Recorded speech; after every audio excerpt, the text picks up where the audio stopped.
Yang nampak pada mata zohir, yang sholat itu adalah tubuh.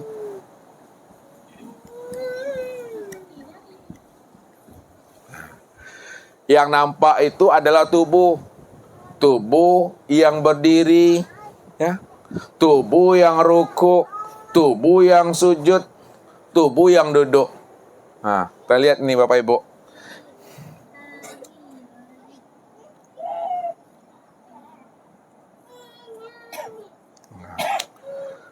Dua, nih.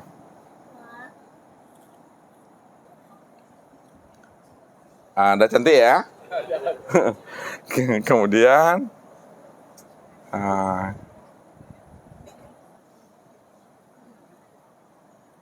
gitulah kira-kira. Gitulah kira-kira. Atau ditambah ujung ini, dipertajam sedikit. Lurus. Gini. Jadi karena Ustadz dia menulis, maka Ustadz yang pandai. Ustadz yang tahu maknanya. Jadi Bapak Ibu dengar aja bahasa Ustadznya. Jadi secara pandangan ro'a, yang nampak berdiri, nampak ruku, nampak sujud dan duduk itu adalah batang tubuh. Padahal sebenarnya Bapak Ibu, batang tubuh kita ini sebenarnya adalah casing saja. Batang tubuh kita ini sebenarnya adalah cangkang saja. Batang tubuh kita ini sebenarnya adalah kotak saja. Kalaulah batang tubuh kita ini adalah cangkang, kotak, dan casing, maka hakikat sebenarnya batang tubuh itu adalah laujudan. Yang kedua, la sami'an. Yang ketiga, la basiran. Yang keempat, la mutakaliman. Yang kelima, la aliman. Yang keenam, la qadiran.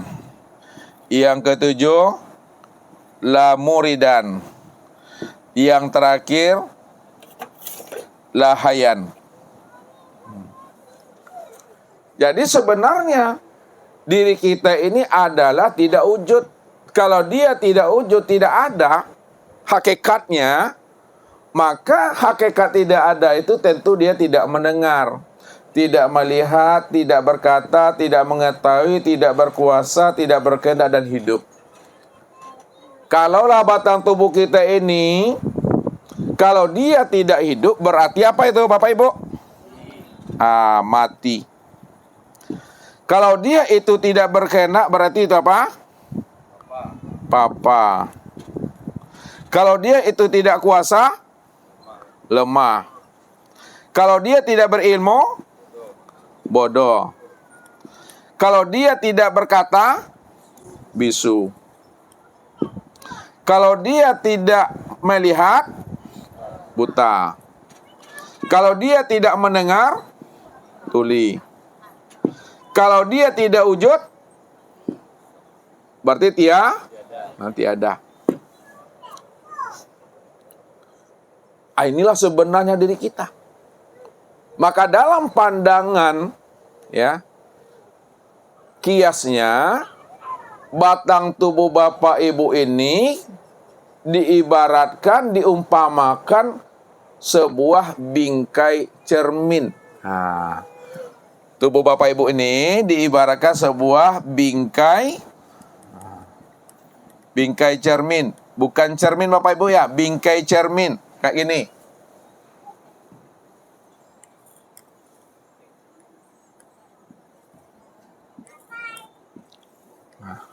Bingkainya.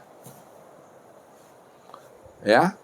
Jadi bukanlah tubuh ini yang hidup.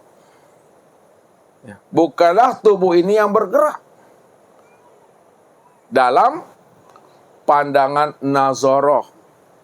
Dalam pandangan ro'a, nampak dia yang bergerak, nampak dia yang berdiri, nampak dia yang ruku, nampak dia yang sujud, nampak dia yang duduk. Tapi kalau kita tilik dengan pandangan nazarah Bapak Ibu, nazarah itu pandangan apa? Pandangan hati. Sebenarnya yang bergerak, yang berdiri, yang sujud, yang duduk itu bukanlah tubuh, akan tetapi adalah ruh.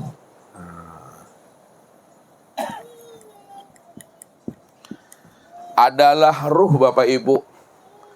Buktinya Bapak Ibu, ya. Kalau tidak ada ruh, bisakah tubuh ini hidup? Bisakah telinga itu mendengar? Bisakah mata itu melihat? Bisakah mulut itu berkata? Enggak pernah bisa. Berarti yang membuat tubuh ini bisa melihat, mendengar, dan berkata, hidup dan bergerak, itu karena ada ruh sebenarnya. Ini pandangan hati. Ya. Pandang dengan mata zahir, tilik dengan pandangan hati. Rupanya bukan tubuh ini sebenarnya yang hidup. Bukan tubuh ini sebenarnya yang bergerak. Bukan tubuh ini sebenarnya yang melihat dan mendengar, berkata, mengetahui, berkuasa, dan berkehendak. Tiada lain adalah ruh. Kita lihat lagi Bapak Ibu. Ini gambarnya biar mudah pahami lagi. Nih, Ustadz buat kayak gini.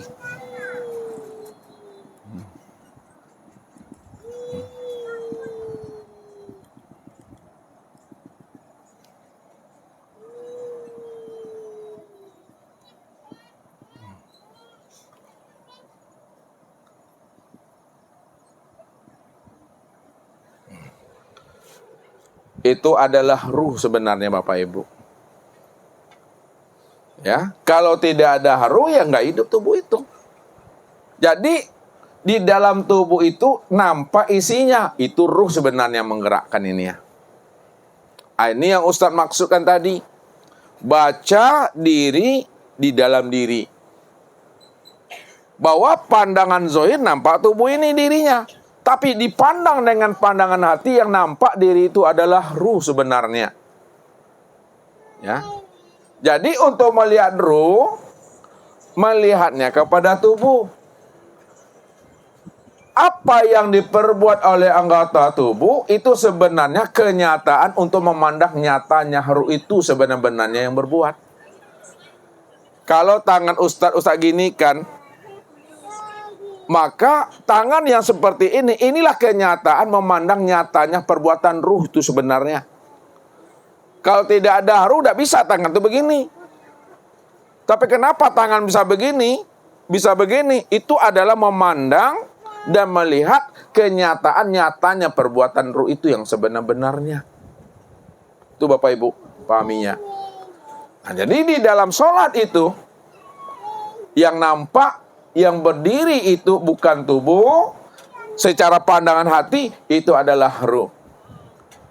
Secara pandangan mata zahir nampak tubuh yang sholat, nampak tubuh yang berdiri. Tapi dipandang dengan pandangan hati, yang nampak tuh ruh itu yang sebenarnya. Berdiri inilah nyatanya memandang ruh. Ruku itulah memandang nyatanya ruh. Sujud itulah memandang nyatanya ruh. Dan duduk itulah memandang nyatanya ruh itu yang sebenarnya. Kalau dikiaskan ruh inilah ibarat cermin. Nah, ini cermin Bapak Ibu. Ruh itu ibarat cermin. Tubuhnya sebagai bingkai cermin. Ya, nih kias. Kita tilik lagi ke dalam Bapak Ibu dengan pandangan basira. Apa tuh? Pandangan mata hati. Setelah kita tilik ke dalam dengan pandangan mata hati, rupanya yang berdiri, yang sholat itu bukan pula ruh Bapak Ibu. Bukan ruh. Ruh ini taubahnya sama seperti batang tubuh. Kalaulah ruh ini sama sepertinya batang tubuh, dia juga tidak hidup, dia juga tidak mendengar, dia juga tidak melihat, dia juga tidak berkata, dia juga tidak mengetahui, berkuasa, dan berkehendak. Lalu siapa sebenar-benarnya yang hidup itu? Siapa sebenar-benarnya yang melihat, mendengar, berkata, dan mengetahui itu? Siapa sebenar-benarnya yang wujud itu? Nah, dipandang dengan pandangan basira, pandangan mata hati, rupanya sebenar-benarnya yang berdiri itu Bapak Ibu, itulah sebenarnya sifat Bapak Ibu. Ya. Ini sudah pandangan mata hati. Yang sebenar-benarnya berdiri, yang benar-benar ruku, yang sujud dan yang duduk, itu adalah sifat. Sifat apa namanya ini? Ini yang disebut namanya sifat ma'ani. Nah, ya, sifat ma'ani. Kita lihat Bapak Ibu ya. 1, 2, 3, 4, 5, 6, 7. Nah, kemudian satu lagi 8. Ma'ani 7. Tapi sebelum sifat ma'ani ini yang mesti kita pahami itu adalah wujud. Nah, wujud lebih dahulu Bapak Ibu ya. Wujud. Wujud.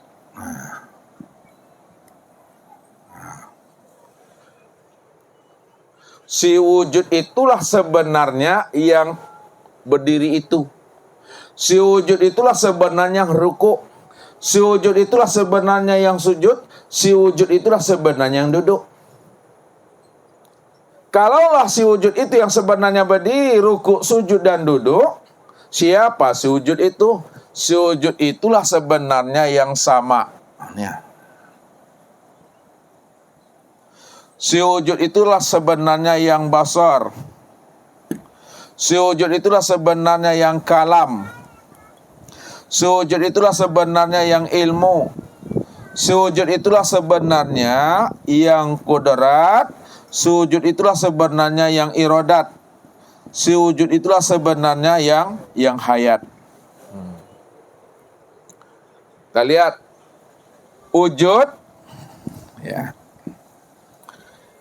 Itu artinya ada Bapak Ibu. Sama artinya apa? Sama? Sama itu artinya mendengar. Basar? Melihat.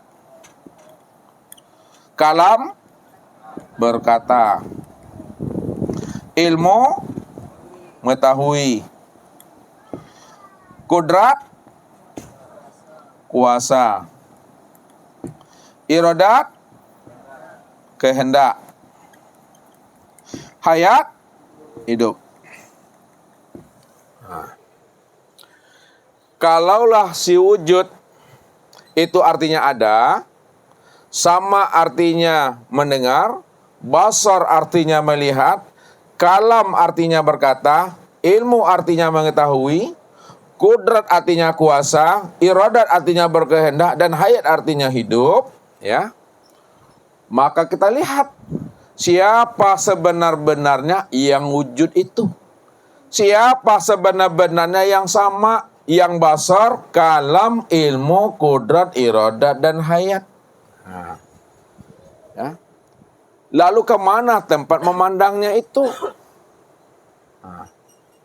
Jadi tempat memandang ya, si wujud itu yang ada itu memandangnya adalah kepada insan Bapak Ibu.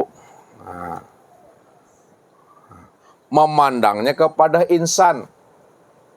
Untuk memandang yang wujud nih, memandangnya kepada insan.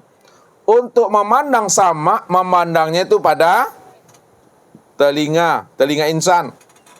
Untuk memandang yang basar, memandangnya kepada mata insan. Untuk memandang kalam, pada mulut insan. Untuk memandang ilmu, kepada hati insan. Untuk memandang kudrat, kepada tulang insan. Untuk memandang iradat, kepada darah insan. Untuk memandang hayat, memandangnya kepada jiwa insan. Ya. Inilah sebenarnya Bapak Ibu. Kalau dipandang dengan pandangan mata hati, maka yang berdiri itu adalah sujud yang nyata pada insan. Yang menjadi pertanyaannya, siapa insan ini yang sebenar-benarnya? Maka kita gunakan pandangan absar. Pandangan absor itu adalah pandangan hakikat mata hati. Kalau kita sudah memandang pandangan hakikat mata hati, maka sebenar-benarnya yang wujud itu adalah yang maha ada. Yang wujud itu adalah yang maha ada. Siapa yang maha ada itu Bapak Ibu? Yang maha ada itu siapa? Allah.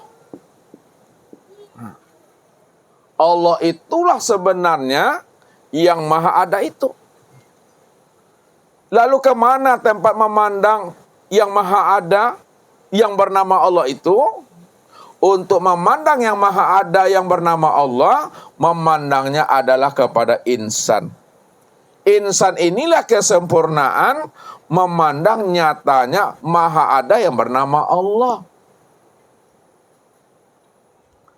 Kalaulah kesempurnaan memandang maha ada yang bernama Allah pada insan, maka insan inilah sebenar-benarnya rahasia wujud Allah itu secara sempurna Bapak Ibu.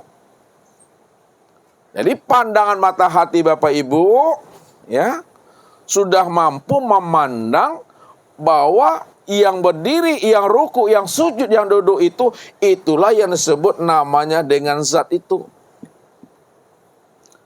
Zat itu adalah dirinya. Siapa nama dirinya? Itulah Allah. Allah itulah diri yang maha ada itu Bapak Ibu. Nah, saya ulangi lagi. Secara pandangan absor, pandangan mata hati, yang berdiri, ruku, sujud, dan duduk itu adalah zat. Ini zat. Zat itu adalah dirinya, nama daripada dirinya itu adalah Allah. Untuk memandang Allah, si maha ada, maka pandanglah kesempurnaan si maha ada itu sempurna pada insan. Maka disitulah kita tahu siapa sebenar-benarnya insan ini. Kata Allah, al-insanu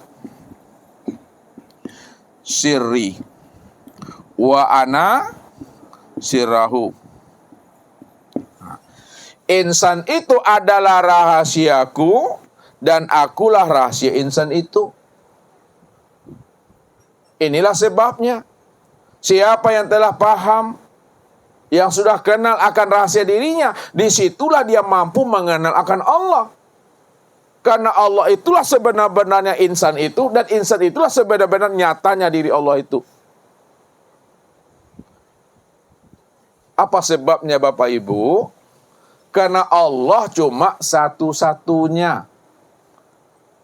Allah cuma satu-satunya. Ini yang dijelaskan dalam surah Ikhlas itu. Qul huwallahu ahad.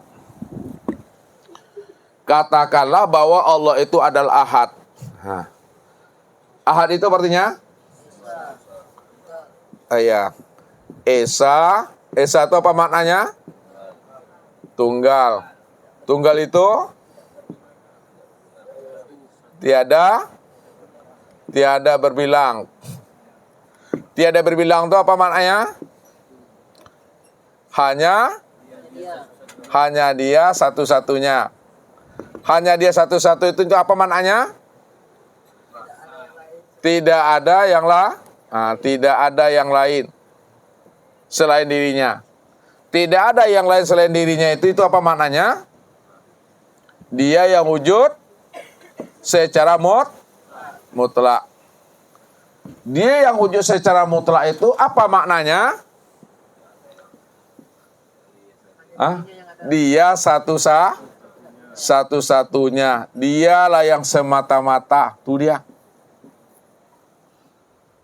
Kalau dia adalah satu-satunya, dia adalah semata-mata. Tidak ada diri yang lain, tidak ada wujud yang lain selain daripada dirinya. Maka siapa insan ini Bapak Ibu? Kalau tidak ada diri yang lain. Kalau tidak ada wujud yang lain. Kalau tidak ada diri yang lain dan wujud yang lain, maka insan inilah yang disebutkan nyatanya akan wujud diri Allah itu. Jadi dalam bahasa hakikat disebutlah insan ini namanya Ainullah. Ini dalam bahasa hakikat Bapak Ibu. Disebut namanya Ainullah. Atau disebut juga namanya wujudul. Atau juga disebut namanya hakikatullah. Jadi dalam bahasa hakikat, insan itu disebut Ainullah, nyatanya Allah, atau wujudnya Allah, atau yang sebenar-benarnya Allah itu. Secara pandangan thariqat, insan itu disebut mir'atillah. Apa artinya itu? Cermin Allah. Tempat memandang wujud nyatanya diri Allah.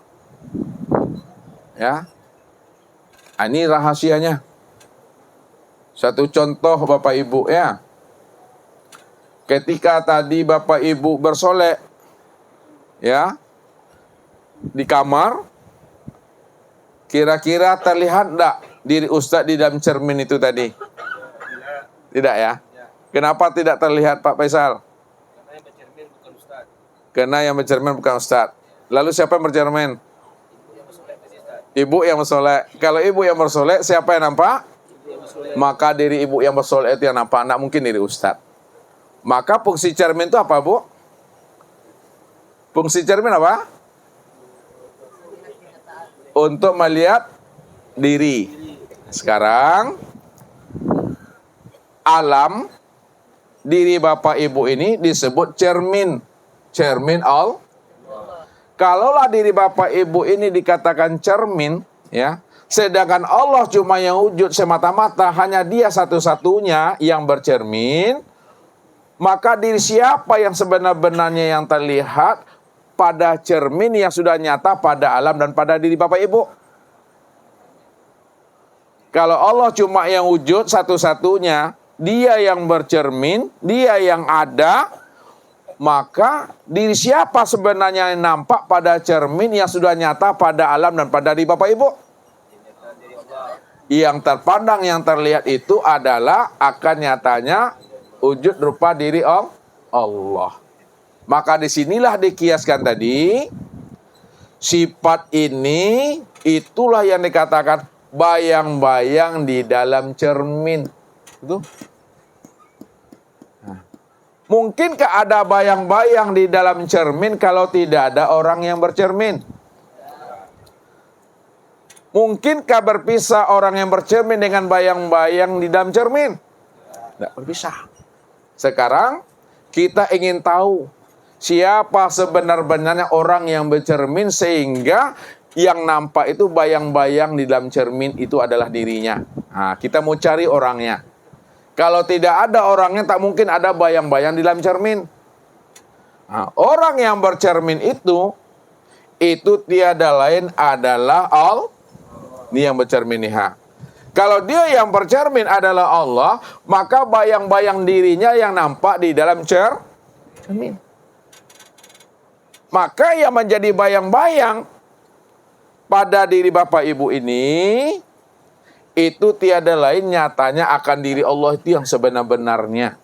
Disitulah disebut alam diri Bapak Ibu ini mir'atilah, cermin untuk memandang nyatanya akan rupa wujud Allah itu. Kenapa diri Bapak Ibu alam ini dikatakan untuk memandang nyatanya akan rupa wujud Allah? Karena Allah lah yang tunggal, yang berdiri dengan sendirinya. Dialah yang bercermin. Kalau Dia yang bercermin, wujud dengan sendirinya, maka dirinya yang kelihatan pada cermin itu. Mana yang disebut cermin Allah, Bapak Ibu? Mana yang disebut cermin Allah? Yang disebut cermin Allah itu adalah diri Bapak Ibu. Kalaulah diri Bapak Ibu disebut cermin Allah, maka kelihatanlah sebenarnya siapa sebenarnya bayang-bayang di dalam diri Bapak Ibu itu. Bayang-bayang di dalam diri Bapak Ibu itu tiada lain nyatanya diri Allah. Karena Allah lah yang bercermin. Maka dirinya yang nampak dalam cermin itu. Jadi makna hakikat yang sebenar-benarnya